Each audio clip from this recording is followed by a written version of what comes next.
Audio Jungle.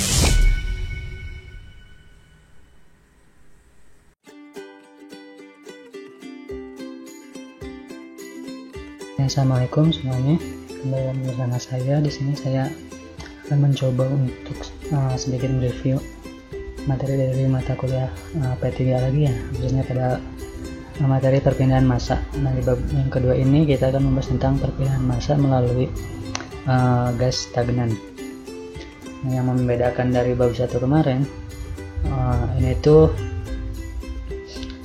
ada gas B nya itu yaitu diam atau tidak memiliki flux, sehingga nilai NB nya itu sama dengan 0, sedangkan XA nya itu memiliki nilai gitu. Sebelumnya kan XA nya dianggap 0, kali ini memiliki nilai.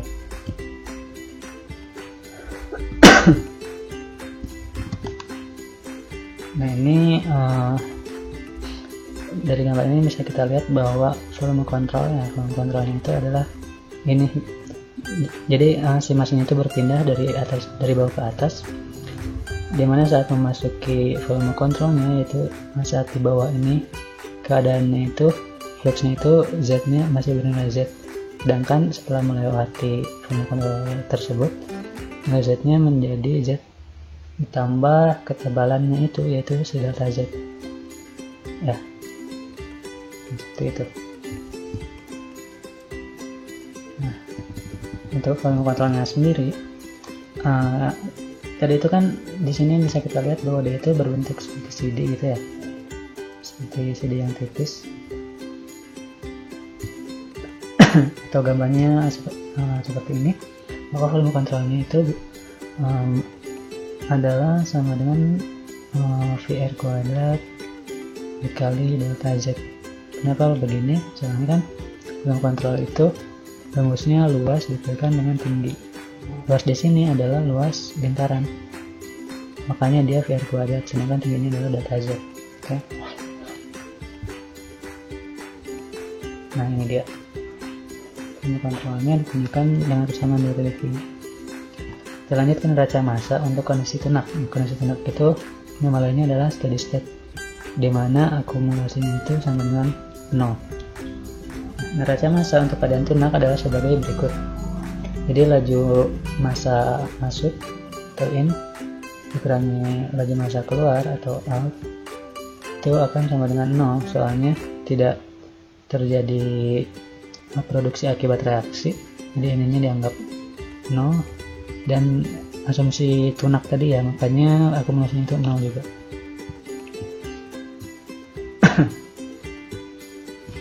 Nah, ini adalah laju massa A, itu kan flux massa A dikalikan luas pada area Z, yaitu luas yang di bawah tadi ya, dikurangi flux massa nya juga dikalikan dengan luas area pada Z plus delta Z, dimana luasnya itu kan tadi itu luas lingkaran, berarti VR kuadrat ya, ini juga VR kuadrat.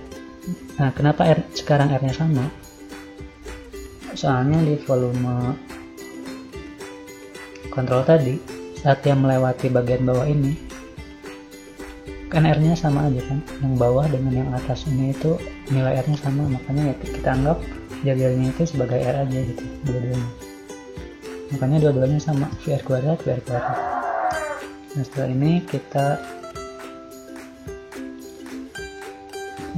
ini kita bagi semua ruas.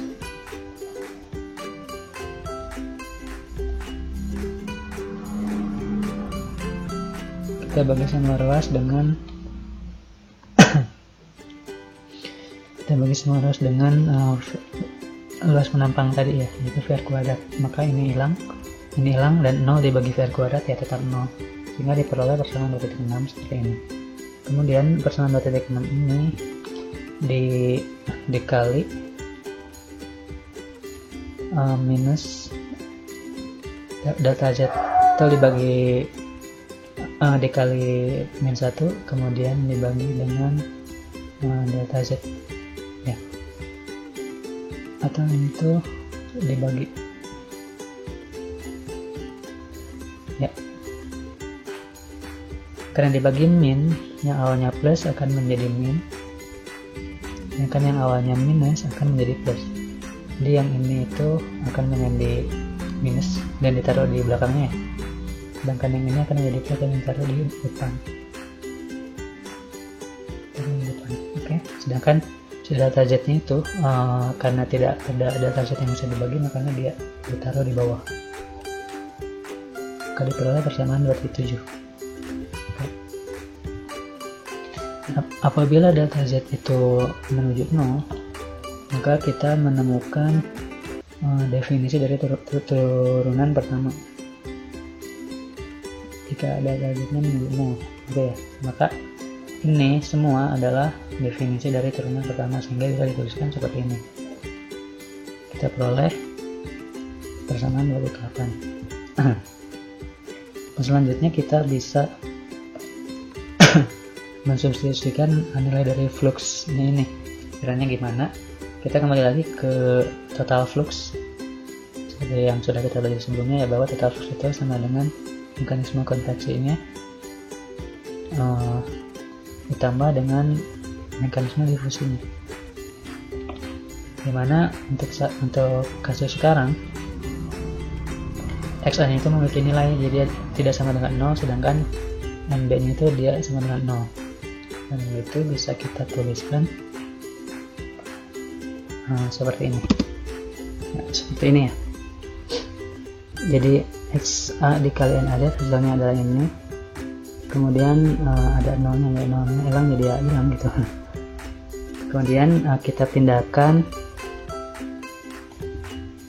suku yang ini ke ruas sebelahnya, ke ruas sebelah kiri. Nah, kita peroleh seperti ini ya, seperti ini. Bisa kita lihat juga bahwa di sini ada NAZ yang sama ya, makanya bisa kita kumpulkan.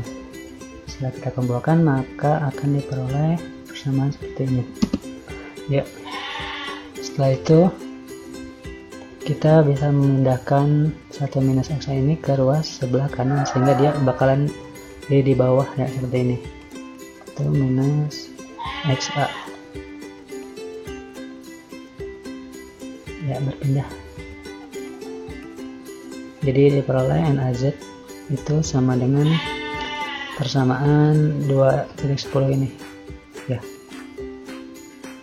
Setelah kita dapatkan ini, kita bisa mensubstitusikannya ke persamaan 2.8 tadi.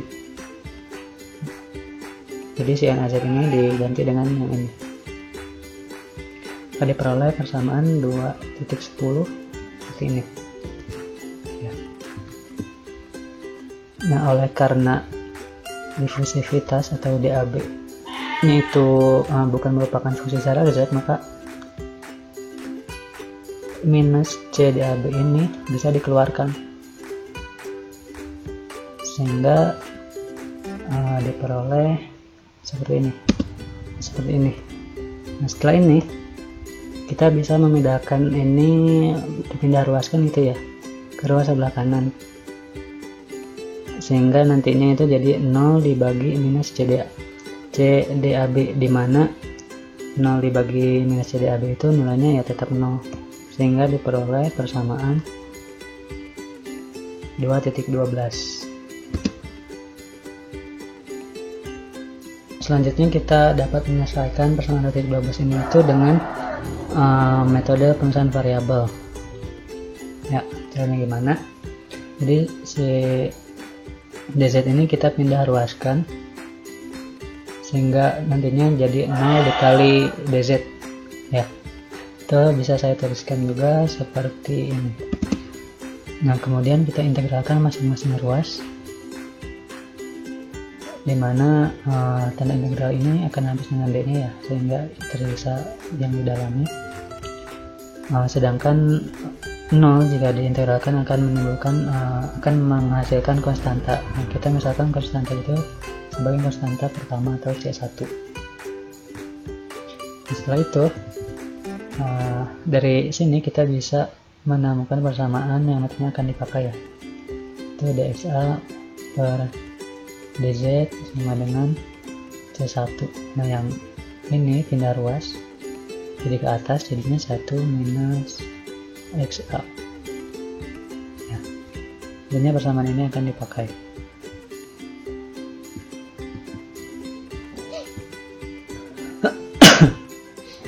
Nah, dari persamaan ini juga nanti kita bisa melakukan integrasi kedua, itu dengan cara pemisahan variabel juga ya.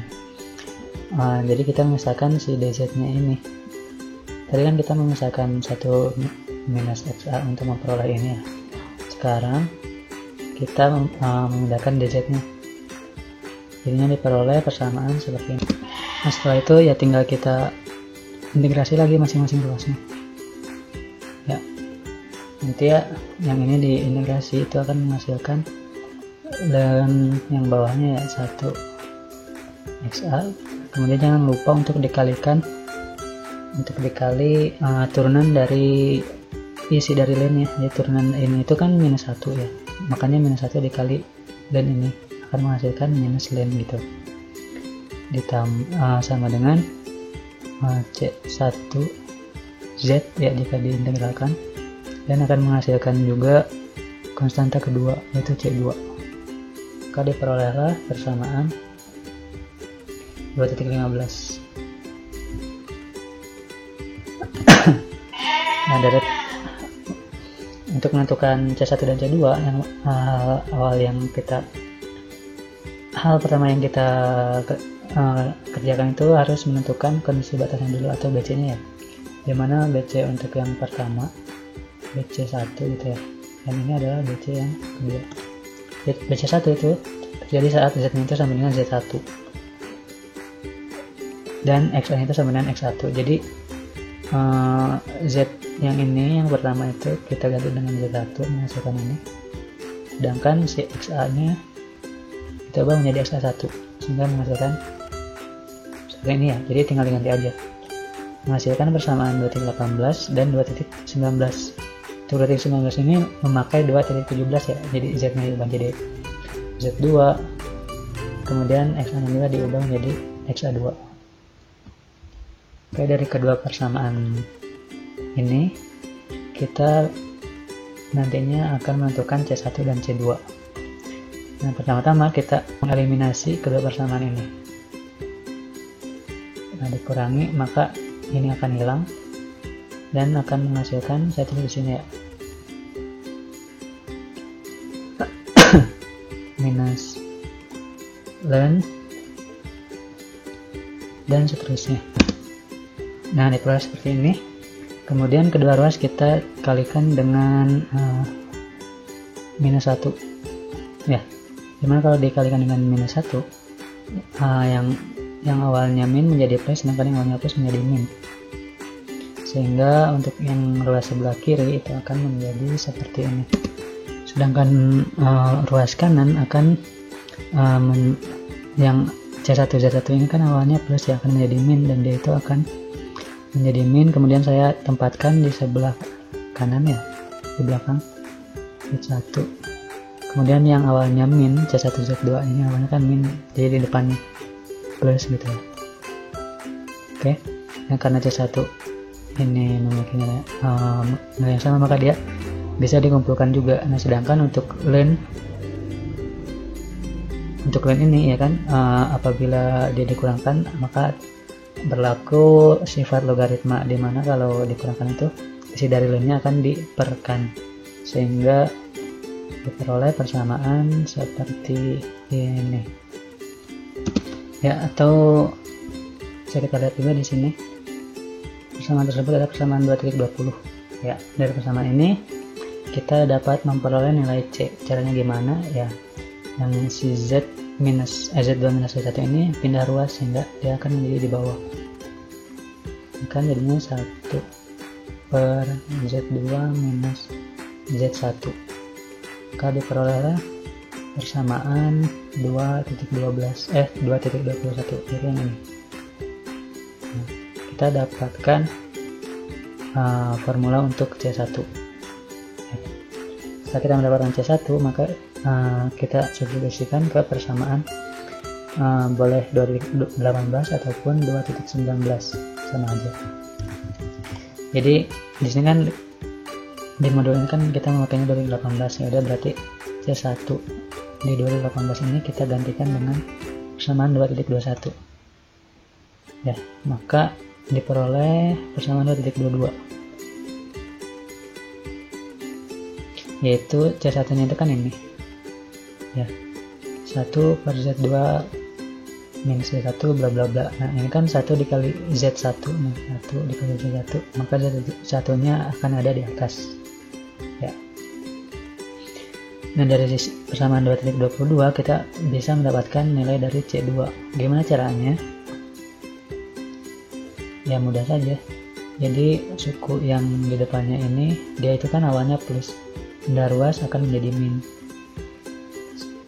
benda ruas ke kiri akan menjadi min,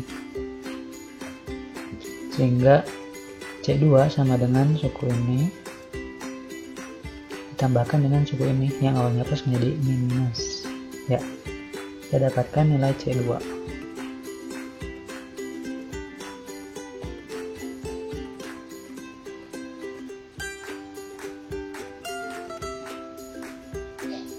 Ya, setelah memperoleh formula C1 dan C2, kita masukkan kembali ke persamaan 2.15 atau ke persamaan yang ini, persamaan awal. Kita menggantikan C1 dengan C2 nya ya,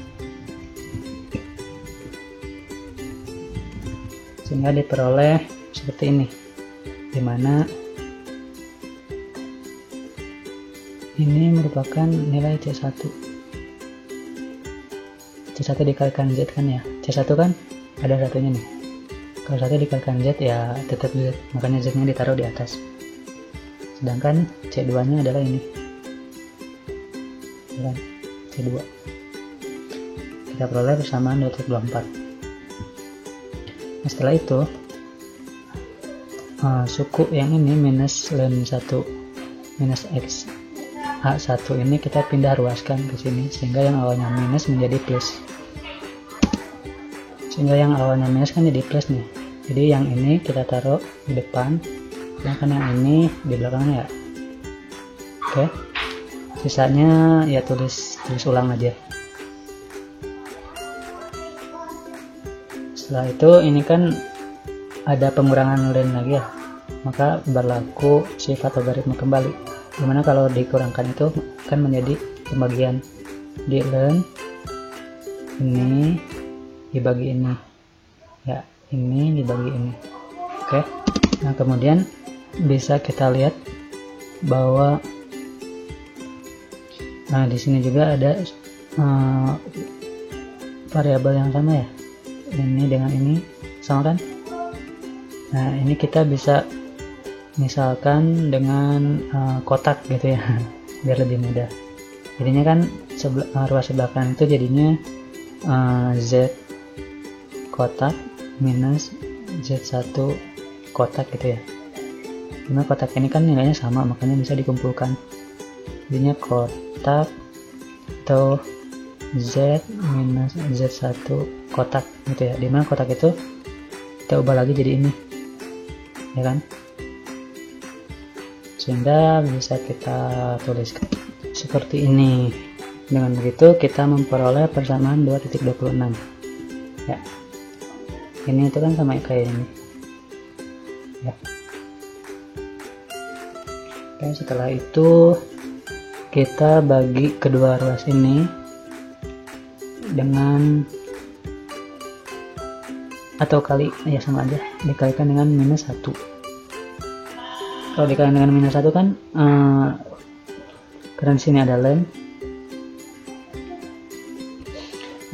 makanya posisi yang atasnya ini akan menjadi berubah ke bawah, ini juga akan berubah ke bawah, begitupun yang bawah akan menjadi ke atas, bawah akan menjadi ke atas ya. Jadi intinya persamaan 2.26 dan 2.27 itu sama aja, hanya berbeda posisi saja. Nah selanjutnya persamaan 2.28 itu kita peroleh dari sifat logaritma juga, dimana misal ada A logaritma B, ini itu akan sama dengan logaritma B pangkat A, dimana si A ini akan naik ke atas B. Nah begitu kan dengan ini kan di depan ln ya, atau di depan logaritma sama aja, nanti dia akan naik menjadi pangkat di sini, sehingga diperoleh seperti ini. Oke, nah dengan begitu kita memperoleh persamaan yang baru, yaitu 2.28. Di sini kan len, ini juga len ya. Oleh karena keduanya adalah len, maka isi dari lennya itu akan bernilai sama. Dengan kata lain, persamaan 2.29 akan didapatkan ya. Jadi gampangnya itu lennya itu dicoret lah gitu. Oke.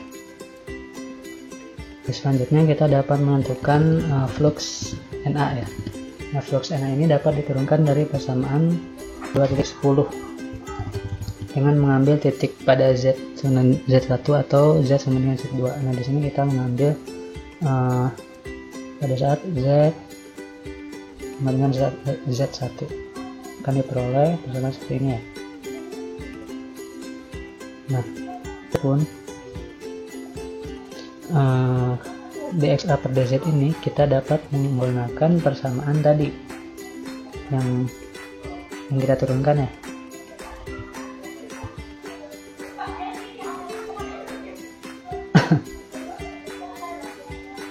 Nah, yaitu persamaan ini, dxa per dz sama dengan c1 dikali 1 minus xa.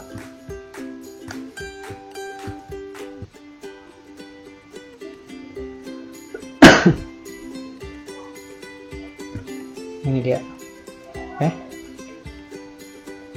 Nah, kemudian C1 ini kan kita ubah lagi dengan menggunakan persamaan 2.21 tadi ya. Nah, dimana si C1 ini kan nilainya ini. Ini untuk C1. Sehingga diperoleh dxa per dz sama dengan sekian.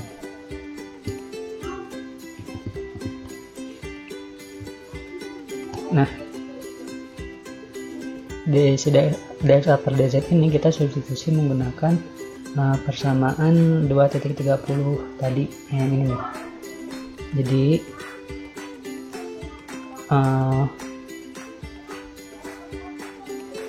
suku yang ini atau nilai yang ini kita pindah ruaskan sehingga yang ini menjadi di bawah, yang sedangkan 1 minus xa 1 itu menjadi di atas, sehingga kita peroleh seperti ini ya. Ayo kita ganti dxa per dz di sini itu dengan nilai ini. Nah, itu kita mendapatkan persamaan ini itu akan menjadi seperti ini ya. Nah, bisa kita lihat di sini ada nilai yang sama. Dan itu kita bisa mencoret ini dengan ini dan memindahkan minus CDAB ini ke ruas kanan ya kan, sehingga bisa kita dapatkan persamaan 2.35 ya. Kalau ini pindah ke atas kan jadinya seperti ini, sama persis kan. Oke.